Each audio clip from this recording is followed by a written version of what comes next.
Century 21 et ses 915 agences immobilières au service de vos projets partout en France présentent Sud Radio Conseil de famille.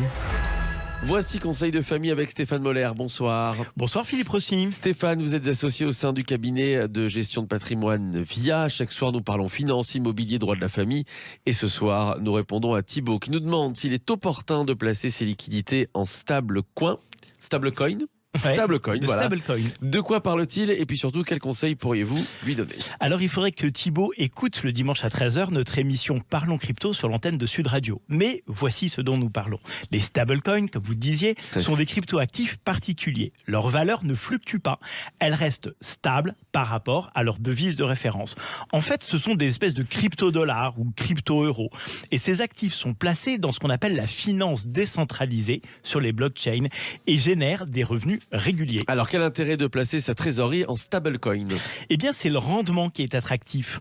Selon le stablecoin, on peut atteindre une rémunération qui oscille entre 8 et 15% par an, dépendamment du protocole, c'est comme ça qu'on dit, sur lequel il est placé. Oui, comparé aux 0,5% de placement proposé par les banques, ça fait une sacrée différence. Est-ce que c'est légal? Alors, c'est tout à fait légal en France d'utiliser la fameuse finance décentralisée, la DeFi, et c'est parfaitement légal pourvu que ces placements soient déclarés et effectués auprès d'acteurs habilités. Est-ce que nous en avons, nous, en France? Eh bien entendu, nous en avons. Ces acteurs sont des PSAN, des prestataires de services sur actifs numériques, c'est-à-dire qu'ils sont enregistrés auprès de l'AMF qui gère parfaitement bien ce type de placement. Mais d'où vient, Stéphane, cette différence de rendement alors? Eh bien, il y a deux éléments majeurs qui expliquent ce rendement. Un, il y a moins d'intermédiaires à rémunérer dans les blockchains.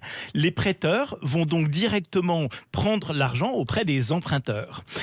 Deux, les espoirs de gains dans les produits de blockchain sont supérieurs aux produits classiques. Les investisseurs acceptent donc de payer plus d'intérêts. Très clair, passionnant même cette désintermédiation des banques. Les banques traditionnelles ont du souci à se faire. Des points de vigilance, Stéphane? Alors de nombreux de points de vigilance. Un, il ne faut pas faire ça seul. Il faut porter une attention particulière aux hackers et il faut s'adresser à des acteurs qui sont donc reconnus, des PSAN, qui vous aideront dans vos démarches. Deux, il faut déclarer correctement ses gains. Trois, je conseille des placements en euros synthétiques plutôt qu'en dollars synthétiques pour éviter le risque de change qui pourrait gommer les bénéfices. Les équipes de VIA sauront-elles vous accompagner? Oui, nous avons chez VIA des partenaires PSAN. Voilà, vous savez tout. Merci Stéphane pour votre éclairage. Conseil de famille à retrouver sur notre site sudradio.fr en podcast évidemment. Puis, comme Romain, vous pouvez adresser vos questions sur le site de Conseil de famille, conseil avec un s-2-famille.com.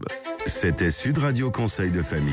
avec Century 21 et ses 915 agences immobilières au service de vos projets partout en France.